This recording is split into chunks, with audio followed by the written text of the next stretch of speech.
नमस्कार, आप देख रहे हैं पहाड़ टीवी और मैं हूं नवल खाली। इस वक्त जो है हम लोग सबसे ज्यादा यदि चिंतित हैं तो यूक्रेन में हो रहे हमले के कारण चिंतित हैं पूरे भारतवासी। और खासकर उत्तराखंड की बात करें तो उत्तराखंड के जो अभिभावक हैं, इसके अलावा उत्तराखंड के जो लोग हैं, वो यूक्रेन में फंसे अपनों के लिए खासे चिंतित हैं। यूक्रेन में हालात जो है बद से बदतर हो रहे हैं, लगातार जो है मौत मंडरा रही है और इसके अलावा रसिया लगातार बमबारी कर रहा है।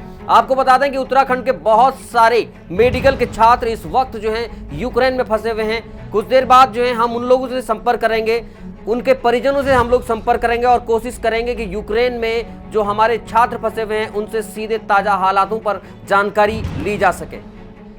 हमारे साथ सीधे यूक्रेन से जुड़ चुकी हैं अस्मिता, जो कि देहरादून की रहने वाली हैं। अस्मिता, क्या हालात हैं इस वक्त यूक्रेन में? आप लोग इस वक्त कहां पर हैं और किस हालात में हैं? मैं अभी खार्किव में हूँ और खार्किव आपका रशियन बॉर्डर के एकदम नजदीक है। हालात की अगर मैं बात करूँ तो मतलब आप बाहर जाए, थोड़ा बाहर ही जाए बेसमेंट से, तो आपको एक्सप्लोजन की साउंड हर टाइम सुनाई दे रही है। पैनिक सिचुएशन बहुत ज्यादा है और बाहर जाना एकदम कर्फ्यू लग चुका है, एकदम मना हो चुका है बाहर जाना। शेलिंग हो रही है, बहुत बहुत ज्यादा पैनिक है।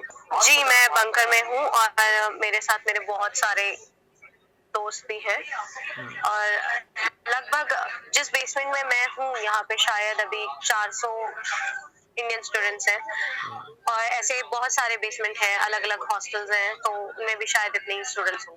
खाने पीने की व्यवस्था जो है थोड़ा बहुत तो हमारे पास खुद का जो स्नैक्स वगैरह हमने रखे वो है। रेस्ट मेस की तरफ से हमें प्रोवाइड हो जाता है, 2 वक्त का वो अरेंज कर देते हैं इतने स्टूडेंट्स के लिए। बस वही है। इस हॉल में अभी अराउंड, क्योंकि बीच में थोड़ा सामान रखा है, उसके उस साइड भी बच्चे बैठे हैं और ये सारे बच्चे हैं।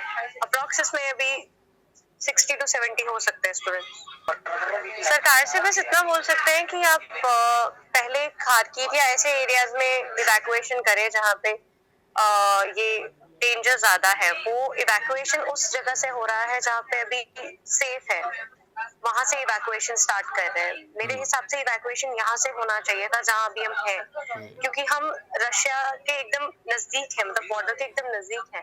खार्किव बॉर्डर से 30-40 किलोमीटर की दूरी पे है। यहाँ पे बॉम्ब शेलिंग एक्सप्लोजन बहुत ज्यादा हो रहा है, तो हमें नहीं पता कि कब शेलिंग हमारी बिल्डिंग पे हो जाएगी, हमें कुछ नहीं पता। तो बस इतना चाहूंगी कि वो जल्द से जल्द हमें इवैक्यूएट कराएं, कोई मेजर्स लें ताकि हम सेफ रहें।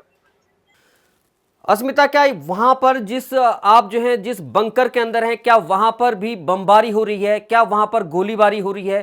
क्या हालात हैं इस वक्त आसपास? हाँ, अब कह सकते हैं, क्योंकि आसपास मेट्रो स्टेशन में काफी हार्म हो चुका है। जो मेरा मेट्रो स्टेशन है यहाँ पे भी रशियन को आते जाते देखा गया है अभी, तो गोलीबारी की तो आवाज आ ही रही है हमें।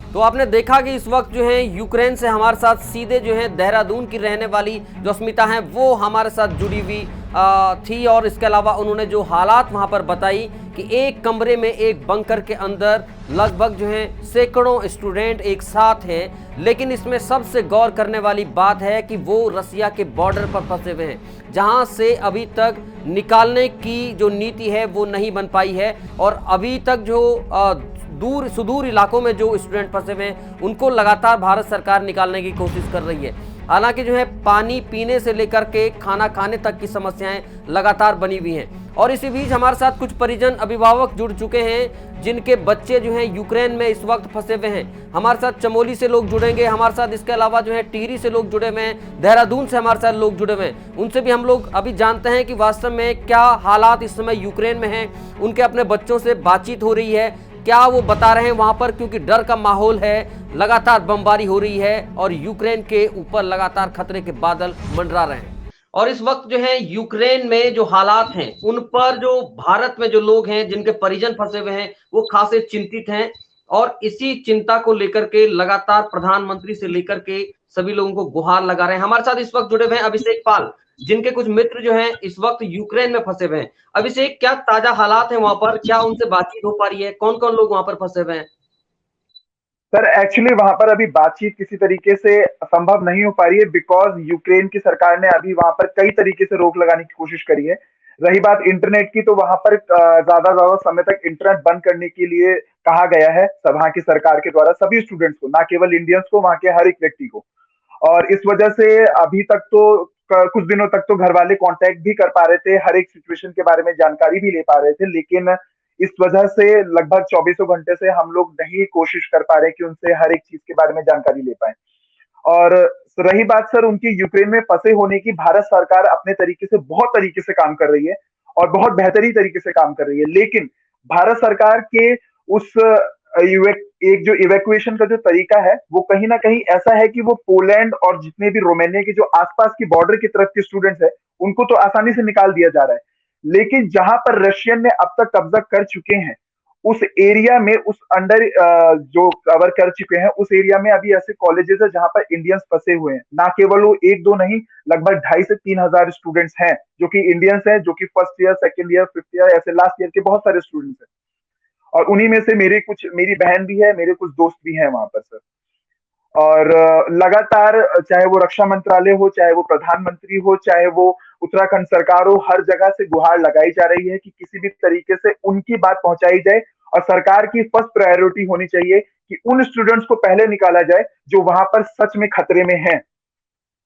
और शायद रशियन बिल्कुल। आर्मी ऐसे को वहां बिल्कुल, तक ऐसे पहुंचने की में। बहुत बहुत ही चिंता की बात है, क्योंकि आप ऐसे एरिया और ऐसे क्षेत्रों का जिक्र कर रहे हैं जहां पर रसिया ने पूरी तरह से जो है, रसिया ने घेराबंदी कर ली है उन पूरे क्षेत्रों के, और वहां पर जो इंडियन स्टूडेंट हैं वो वहां पर फंसे हुए हैं, उनके लिए खासी मुसीबतें हैं। हमारे साथ चमोली से एचएस फरसवान जुड़ चुके हैं, जिनकी बिटिया वहां पर फंसी हुई है। फरसवान जी, लंबे समय से जो है आप लगातार जो है बिटिया के संपर्क में बने हुए हैं, क्या इस बीच जो है बिटिया की आपसे बातचीत हुई है? किस तरह के हालात वहां पर हैं? सर कल शाम करीब 7-8 बजे को बिटिया से तो हल्की सी बात हुई, और जैसा कि बताया जा रहा है कि उनके द्वारा कि यहाँ पे हम लोग बंकर्स में रह रहे हैं और बड़ी मुश्किल से किसी टाइम हॉस्टल में ही थोड़ा सा आके जो है हल्का फुल्का जो हमारे पास बचा हुआ है उसी से अपना काम चला रहे हैं, भोजन कर रहे हैं हल्का फुल्का। और बाकी तो वहाँ पे ताबड़तोड़ फायरिंगें हो रही है और चारों तरफ से घेरा हुआ है, और एवन यहाँ तक कि वहाँ पे भी कर्फ्यू लगा हुआ है मेयर द्वारा, जो है वहाँ के मेयर द्वारा। और बाहर आने की कोई बड़ी मुश्किल है, बाहर आने का तो मतलब ही नहीं, अगर बाहर आएगा भी कोई तो बड़ी दिक्कत में और प्रॉब्लम फंस जाएगा। तो हम सोच रहे हैं कि भारत सरकार यथाशीघ्र इन बच्चों को जो है, ये मेन कीव में है और तरस मेडिकल कॉलेज में, और यहाँ से इनको जल्दी से जल्दी बाहर निकाला जाए। ये इंडिया गवर्नमेंट को इस पर जल्दी से जल्दी एक्शन करना चाहिए, ताकि बच्चे जो है, जब वहाँ पे लड़ाई की स्थिति बहुत गंभीर बनी हुई है तो उसमें बच्चे खतरे में हैं, और यदि इस प्रकार से उनको अगर जल्दी नहीं निकाला जाता है तो कुछ भी हो सकता है उनके साथ। तो हम लोग बड़ी चिंतित हमारे हैं साथ सभी। योगिता योगिता जो चमोली से वहां पर फंसी हुई हैं, उनके पिता हमारे साथ जी इस वक्त मौजूद हैं, फरसवान जी। फरसवान जी, खाने पीने की क्या व्यवस्था है? बिटिया क्या बता रही है, किस तरह का खाना पीना वहां पर हो पा रहा है? सर, जो उनके पास हल्के ड्राई वगैरह चीजें थी, ड्राई फ्रूट्स वगैरह, वही उससे काम चला रहे हैं, वो भी खत्म होने वाले हैं क्या। और उनके पास खाने का कोई साधन नहीं है। वहाँ बंकर्स में बहुत सारे बच्चे हैं, वो करीब 200-250 बता रहे हैं, और ऐसी स्थिति में काफी दिन से उनका जो है खाना पीना अपना लाइटली चल रहा है, हल्का फुल्का जो भी है वो उसी में काम चला रहे हैं। अगर इसी स्थिति में अगर ज्यादा दिन खिंचता है तो बड़ी समस्या हो जाएगी। वो भूखे भी काट दी जा रही है, पानी नहीं आ रहा है, बड़ी दिक्कत हो रही है क्या। बहुत दिक्कत में बहुत इस मुश्किल वक्त जो है काम हो रहा है, वहां बहुत पर मुश्किल। जो तमाम जो छात्र वहां पर फंसे हुए हैं उनके सामने खासी परेशानियां हैं। हमारे साथ सीधे टिहरी से मान सिंह रौतेला जुड़ चुके हैं। पारस रौतेला जो उनके बेटे हैं वो इस वक्त वहां पर फंसे हुए हैं। मान सिंह रौतेला जी, बेटे से कब आपकी बातचीत हुई है, क्या वहां पर हालात है? सर मेरी सुबह बात हुई थी 11:30 बजे करीब। हेलो, 11:30 बजे करीब बात हुई थी मेरी बेटे से। जी जी, क्या हालात है वहां पर मान सिंह रौतेला जी? सर हालात तो बहुत खराब है सर। वो कीव में है, मेन कीव मेडिकल कॉलेज में है वो, तो वहीं पे है। तो हालात बहुत खराब हैं। 200-250 बच्चे वो नीचे बंकर में रह रहे हैं। तो अभी तो उनके पास थोड़ा बहुत खाने की व्यवस्था है, खाने पीने के सामान है थोड़ा बहुत, 1-2 दिन का कह रहे थे, 2-3 दिन का है हमारे पास। और उसके बाद स्थिति बहुत खराब है सर, वहाँ पानी भी नहीं है, सब व्यवस्था कोई पूछ नहीं रहा उनको। दिक्कत है। पानी भी नहीं है और खाने के लिए भी बड़े हालात खराब हैं और चारों तरफ से युद्ध जो चल रहा है रसिया और यूक्रेन के बीच में, उसमें कहीं ना कहीं भारत और खासकर जो है उत्तराखंड के जो छात्र हैं उनके अभिभावकों के माथे पर चिंता की लकीर स्वाभाविक है। और ऐसे में मान सिंह रौतेला जी, हालांकि भारत सरकार लगातार जो है काम कर रही है, नीति बना रही है, नरेंद्र मोदी जी लगातार इस पर जो है नजर बनाए हुए हैं, इस पर आप क्या कहेंगे, किस तरह की बात जो है सरकार को आप कहेंगे?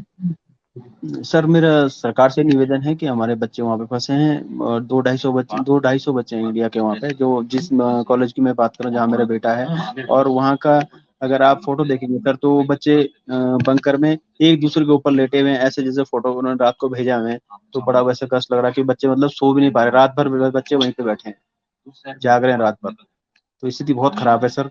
तो मैं भारत सरकार से यही मांग करूंगा यथाशीघ्र हमारे बच्चों को वापस लाने का प्रयास करें। बिल्कुल, और सरकार भी लगातार काम कर रही है, नरेंद्र मोदी लगातार इस पर नजर बनाए हुए हैं, सुरक्षा सलाहकार अजीत डोभाल भी लगातार जो है संपर्क में हैं। ये बेहद ही चिंता की बात है कि जिन क्षेत्रों पर रसिया का कब्जा हो चुका है वहां बहुत सारे छात्र जो हैं इस वक्त फंसे हुए हैं और सरकार को उस पर नीति बनाने की आवश्यकता है कि ऐसे क्षेत्रों में फंसे हुए छात्रों को निकालने के लिए कारगर नीति बनाई जाए, क्योंकि अब उनके पास खाना खत्म हो रहा है, पानी उनके पास पीने के लिए नहीं है और बंकर के नीचे एक के ऊपर दूसरा स्टूडेंट किसी तरह से जो है चिपक करके अपना जो है एक छोटे सी कोठरी में स्टूडेंट वहां जीने के लिए मजबूर है। और ऐसे में माता पिता भी बेबस हैं, क्योंकि 7 समंदर पार यूक्रेन में इस वक्त जो स्थिति है उसको लेकर के स्वाभाविक तौर पर चिंताएं बहुत लाजमी हैं।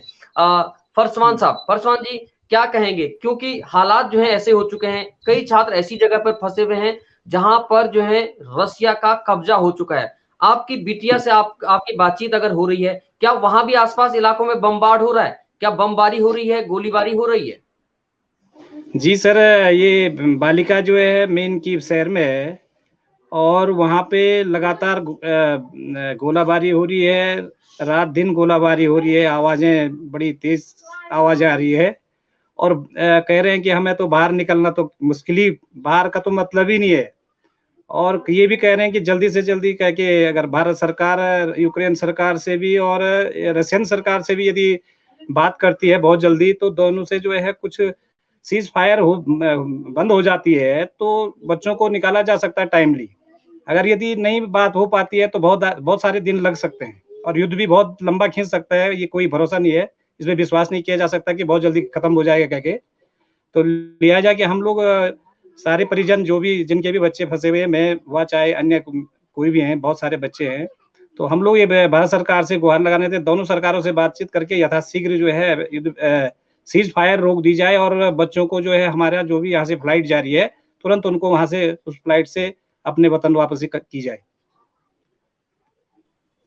बिल्कुल, सरकार से लगातार गुहार है और सरकार को भी बार बार हम लोग कह रहे हैं कि एक ऐसी नीति जरूर बनानी पड़ेगी कि रसिया के जो अभी इलाके हैं जहां पर कब्जा हो चुका है वहां से छात्रों को सबसे पहले निकालने के लिए नीति बनानी होगी, क्योंकि रसिया का उन क्षेत्रों पर कब्जा हो चुका है। भारत में हर कोई जो है, जितने भी अभिभावक हैं वो तो परेशान हैं ही, लेकिन भारत के जो लोग हैं वो भी खासे परेशान हैं अपने लोगों के वहां फंसे होने के कारण। पहाड़ टीवी लगातार जो है इस मामले को उठा रहा है ताकि जो है सरकार कोई कारगर ऐसी नीति बनाए और अपने जो हमारे स्टूडेंट हैं, हमारे देश से जो लोग वहां पर जुड़े हुए हैं उनको वापस लाया जा सके। अब इसे मान सिंह रौतेला जी, क्या पारस से वीडियो कॉल पर आपकी बातचीत हो पा रही है? बंकर में नेटवर्क की प्रॉब्लम आ रही है और जब ऊपर आते हैं तो थोड़ा सा बात हो जाती है। हो ये अपना आप में कहीं ना कहीं बड़ी बात है कि बंकर के अंदर जो है नेटवर्क भी नहीं है और बहुत ना के बराबर जो है वो परिजनों से बातचीत हो पा रही है। लेकिन सारे परिजनों की अपील है कि भारत सरकार को एक कारगर नीति बनाने की आवश्यकता होगी ताकि जल्द से जल्द जो है युवाओं को वापस लाया जा सके, भारत के लोगों को वापस लाया जा सके और उन तमाम लोगों को वापस लाया जा सके जो इस वक्त जो है डर के साए में और डर के बीच और युद्ध के बीच में अपनी जिंदगी से जूझ रहे हैं। आपको बता दें कि सारे जितने स्टूडेंट हैं अभी जो है 25 साल से नीचे के स्टूडेंट ज्यादातर वहां हैं, युवा वहां पर हैं, उनके लिए एक बहुत ही अलग सा अनुभव इस बीच है। जीवन में उन्होंने इस तरह का अनुभव, क्योंकि उनके पास खाने की जो दिक्कतें हैं वो उनके सामने है, पानी पीने के लिए नहीं मिल पा रहा है, इसके अलावा जो है क्या आगे होने वाला है उसकी भी उन्हें बिल्कुल जो है जानकारी नहीं है किसी को भी। इसी वजह से एक डर का माहौल कहीं ना कहीं बना हुआ है। पहाड़ टीवी लगातार इस मुद्दे को उठा रहा है और आगे भी लगातार उठाता रहेगा। कुछ लोगों से हम लोग संपर्क करेंगे। तब तक जितने लोग हमारे साथ जुड़े थे, आप लोगों के लिए धन्यवाद, बहुत बहुत शुक्रिया। अभिषेक जी, मानसिंह रौतेला जी, एच एस परसवान जी, हम लोग लगातार आपकी आवाज उठाते रहेंगे जब तक हमारे स्टूडेंट वापस न आए। धन्यवाद।